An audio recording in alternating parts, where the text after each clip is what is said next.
चलिए शुरू करते हैं जीएसटी पार्ट 2। आप पार्ट 1 देख चुके हैं, नहीं देखे हैं तो जाके देखिए और फिर इस पार्ट पे आइए। चलिए फिलहाल जो पिछले पार्ट में पढ़ाए हैं उसका थोड़ा सा रिवीजन भी हम आपको करवा देते हैं, जिससे पहले पार्ट में क्या पढ़ा है उसको जानने में आपको आसानी हो। देखिए वैसे जीएसटी का जो आइडिया हमारे देश में सबसे पहले मैंने आपको पिछले पार्ट में बताया, सन 2000 में अटल बिहारी वाजपेयी गवर्नमेंट को आया था। लेटर ऑन उन्होंने 2003 में एक टास्क फोर्स का गठन किया था जिसके हेड थे विजय एल केलकर, इसलिए इस टास्क फोर्स का नाम केलकर टास्क फोर्स के नाम से जाना जाता है ये, ठीक है।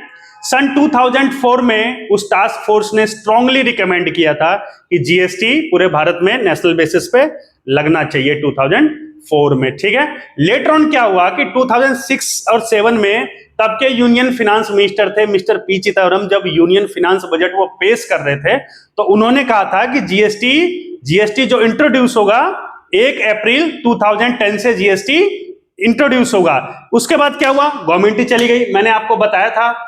लेटर ऑन क्या हुआ कि 2014 में एनडीए गवर्नमेंट आई। देखिए एनडीए गवर्नमेंट क्या होता है, बीजेपी और उसके अलायंस मिलकर जब सरकार बनाती है तो उसे एनडीए गवर्नमेंट कहते हैं। देखिए सबसे पहले जीएसटी के लिए क्या करना था, अब जीएसटी हमारे संविधान में तो लिखा नहीं था। अब बिना लिखे किसी चीज को संविधान में हम कैसे लगा देंगे, तो जीएसटी हम तब तक नहीं लगा सकते जब तक हम जीएसटी को संविधान में लिखे ना। उसके लिए लिखने के लिए क्या किया एनडीए गवर्नमेंट ने 2014 में, मैं पिछले ही वीडियो में बता चुका हूं, NDA government table the constitution amendment bill on GST in parliament. 122nd amendment bill था वो। इसका मकसद क्या था, जीएसटी की वैलिडिटी क्रिएट करना संविधान के अंदर, ठीक है। 122nd अमेंडमेंट था ये, मतलब जीएसटी पहले लिखना तो पड़ेगा संविधान में, तभी तो जीएसटी लगाओगे, क्योंकि जीएसटी तो लिखा नहीं था। अब बाबा साहब बेचारे तब चले गए, जीएसटी लगा के नहीं गए तो कैसे लगाओगे, उसके लिए तो लिखना तो पड़ेगा ना। उसके लिए संविधान को अमेंड करना पड़ा, अमेंड करके एक बिल लाना पड़ा 122nd अमेंडमेंट, वो था ये बिल इंट्रोड्यूस किया था एनडीए गवर्नमेंट ने 19/12/2014 में, ठीक है। लेटर ऑन क्या हुआ, 2015 में लोकसभा ने पास कर दिया इस बिल को और 2016 में राज्यसभा ने भी पास कर दिया इस बिल को, ठीक है। चलिए अगले स्लाइड की ओर चलते हैं। ये समझ में आया ना 2014 क्या कह रहा है। देखो जीएसटी लगाने से पहले जीएसटी नाम का कुछ टैक्स वैक्स ये पता तो चलना चाहिए संविधान में तो जीएसटी के लिए कुछ लिखा ही हुआ ही नहीं था, तो फिर कैसे हम जीएसटी लगा देंगे। उसके लिए संविधान को अमेंड करना पड़ेगा। उसके लिए यह बिल था 122nd amendment bill, NDA government ने तो टेबल किया था, जो 2015 में लोकसभा ने पास किया और 2016 में राज्यसभा ने पास किया, ठीक है। आगे चलते हैं।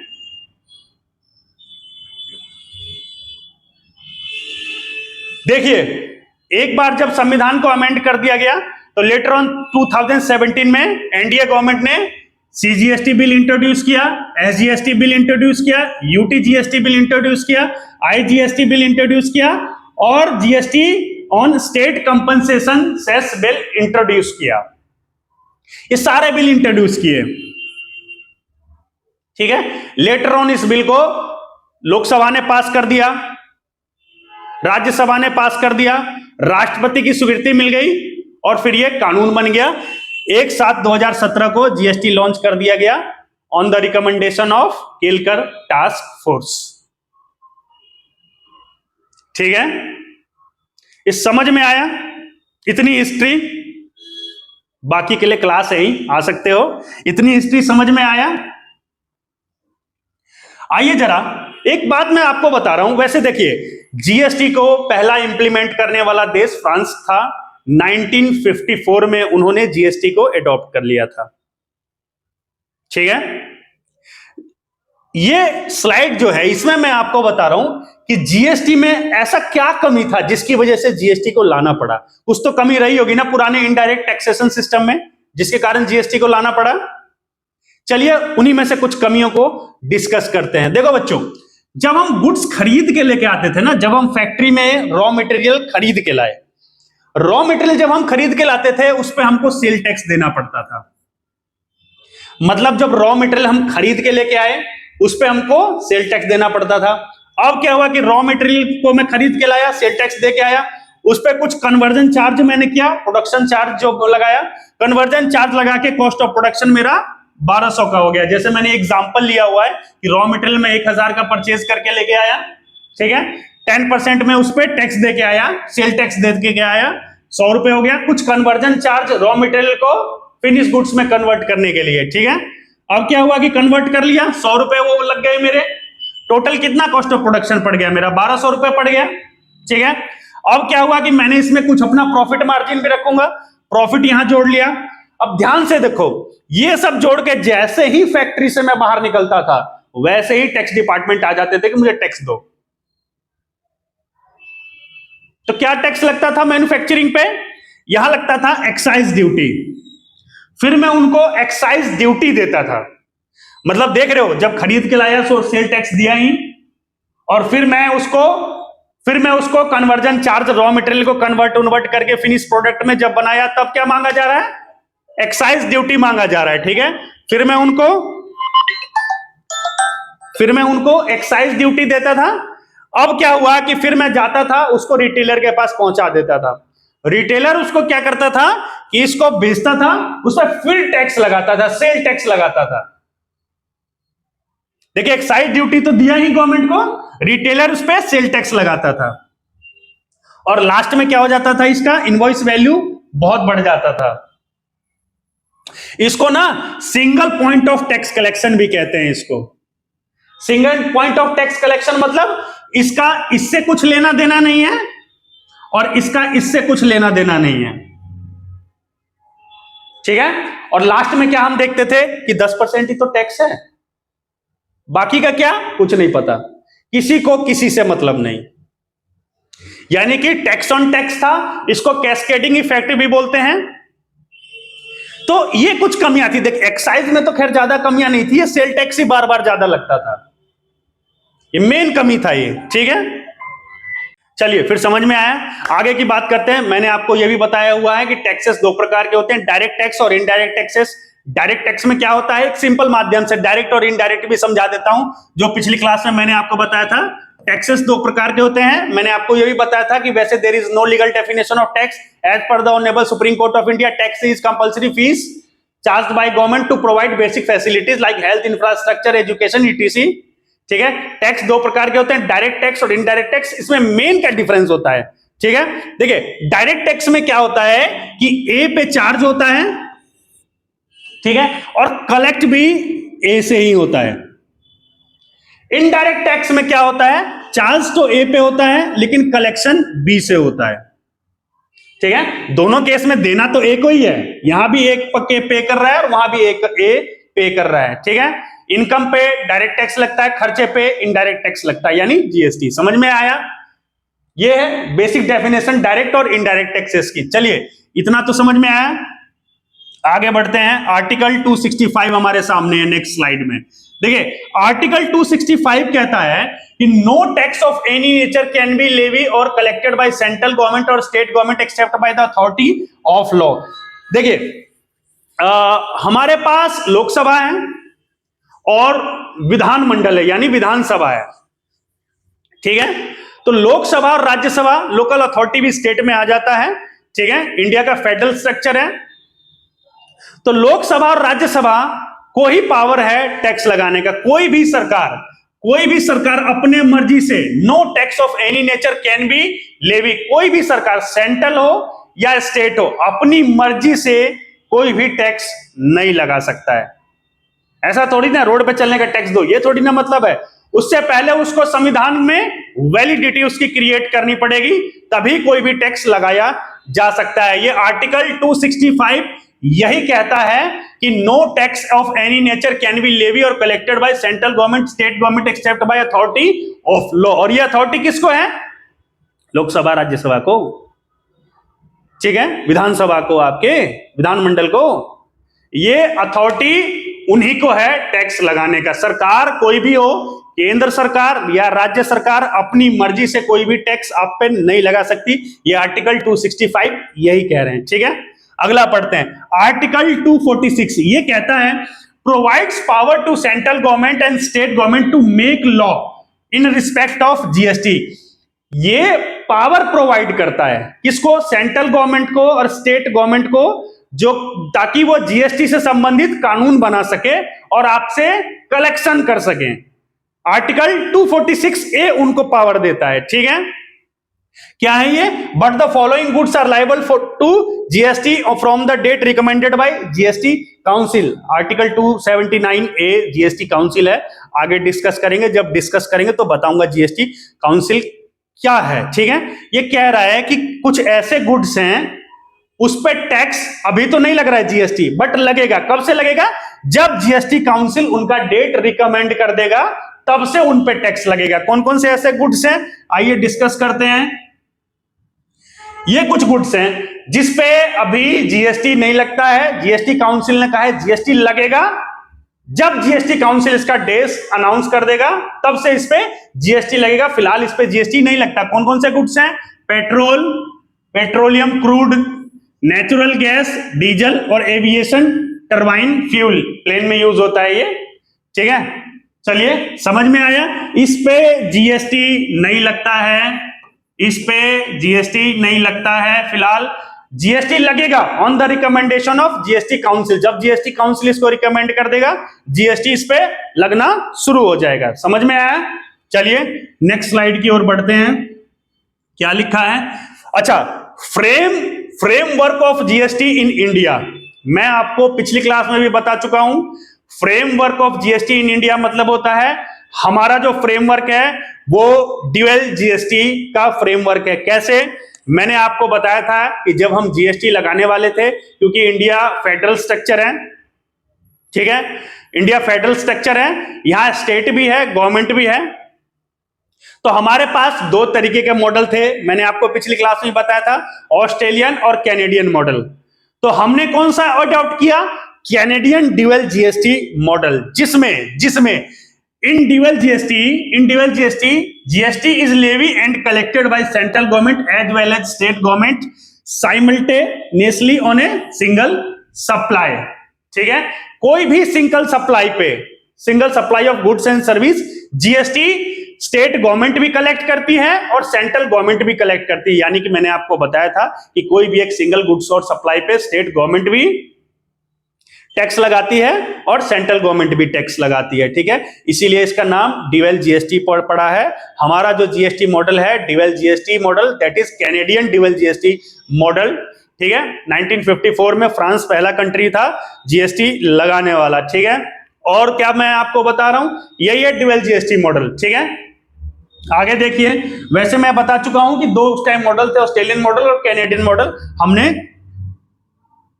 कैनेडियन मॉडल एडॉप्ट किया है, ठीक है। देखिए, जीएसटी में ना, जीएसटी से पहले ये सारे टैक्स लगते थे जो केंद्र सरकार द्वारा लगाया जाता था, और ये ऐसे टैक्सेस थे जो स्टेट गवर्नमेंट लगाती थी। ये ऐसे टैक्स थे जो स्टेट गवर्नमेंट लगाती थी, और ये कुछ ऐसे टैक्स थे जो सेंट्रल गवर्नमेंट लगाती थी। अब इन दोनों को जीएसटी में जोड़ दिया गया है, ठीक है। कौन कौन से थे, आइए समझते हैं। Taxes levy by central government, ये कुछ ऐसे टैक्स थे जो सेंट्रल गवर्नमेंट लगाती थी। Service tax, central sale tax, surcharge and cess levied by central government, ये कुछ ऐसे टैक्स थे जो सेंट्रल गवर्नमेंट लगाती थी, जिसको जीएसटी में जोड़ दिया गया। ये स्टेट गवर्नमेंट लगाती थी। Luxury tax, entry tax, tax on betting and gambling और एंटरटेनमेंट टैक्स, ये कुछ ऐसे टैक्स थे जो स्टेट्स लगाया करती थी, जिसे अब जीएसटी में जोड़ दिया गया, ठीक है। अगली स्लाइड पे चलते हैं, बात करते हैं। ये मैंने बता ही दिया, types of tax, direct tax और इनडायरेक्ट टैक्स। जो डायरेक्टली पे करता है ए पे लगा, ए ही पे करेगा, और यहां ए पे लगा पे बी, सॉरी ए पे करेगा, लेकिन बी ए के बिहाफ पे सरकार को देगा। पे ए ही को करना है, ए यहां भी ए करेगा, यहां भी ए करेगा, पे तो ए को ही करना है। यहां ए की ही जिम्मेदारी है सरकार को पे करना, यहां बी की जिम्मेदारी है सरकार को पे करना। ए का पैसा लेके बी सरकार को जमा कर देगा। क्यों? क्योंकि ए का नंबर ज्यादा है, ए से कलेक्शन सरकार के लिए बहुत मुश्किल है, ठीक है, इसलिए बी से कलेक्ट करती है सरकार यहां, ठीक है। आगे चलते हैं। और मैं आपको बता चुका हूं आर्टिकल 279 जीएसटी काउंसिल के बारे में, ठीक है। आइए कुछ पढ़ते हैं। GST council is a joint forum of the centre and state, ठीक है। It makes recommendation to the union and state on important issues related to GST, tax rate, कोई डिस्प्यूट्स हो जाता है जीएसटी में, देखो GST article 279A GST council. GST council का क्या काम है? कोई भी रेट्स जैसे बढ़ाना हो, घटाना हो, इसका काम जीएसटी काउंसिल का ही काम होता है। वो करेंटली 33 मेंबर्स हैं इन जीएसटी काउंसिल, ठीक है, 28 स्टेट से हैं। यूनियन फाइनेंस मिनिस्टर जो होती हैं इसके हेड होती हैं जीएसटी काउंसिल के। और कोई भी डिसीजन इसमें जीएसटी काउंसिल में कोई भी डिसीजन 3/4 ऑफ मेजोरिटी से कम पास होता है, जो मेंबर प्रेजेंट होते हैं वहां वोटिंग के लिए, ठीक है। ये ज्वाइंट फोरम होता है स्टेट और सेंटर का। मैंने आपको बता दिया, कोई भी मैटर हो, कोई भी डिस्प्यूट्स हो जीएसटी में, जीएसटी काउंसिल का काम है उस मैटर को और उस डिस्प्यूट्स को रिजॉल्व करना। क्योंकि देखो जीएसटी जब हम नया नया बनाए थे, बहुत सारी समस्याएं हमारे सामने आएंगी, ये तो आती है ना, कोई भी चीज नया बनता है, तो उसी समस्याओं के समाधान के लिए जीएसटी काउंसिल को बनाया गया था, ठीक है। चलिए आगे बढ़ते हैं, अगली स्लाइड में चलते हैं, क्या कह रहा है ये। अच्छा, ये है utilisation of input tax credit. चलिए मैं थोड़ा सा इसको समझाता हूं बहुत अच्छे से, फिर ये समझते हैं। देखिए सीजीएसटी, एसजीएसटी, यूटीजीएसटी और आईजीएसटी, इससे पहले आपको समझना होगा कि ये लिखा हुआ क्या है। जब हम किसी स्टेट से परचेज करते हैं, कोई भी गुड्स हम परचेज करेंगे, आगे सेल करेंगे, तो जब हम परचेज जो करके आते हैं, जब हम किसी गुड्स को परचेज करते हैं, जरा मैं ऊपर आपको समझा दूं, जब हम किसी गुड्स को परचेज करते हैं, तो परचेज करते हैं तो बदले में हम उसको क्या देके आते हैं? पैसा प्लस टैक्स, ठीक है।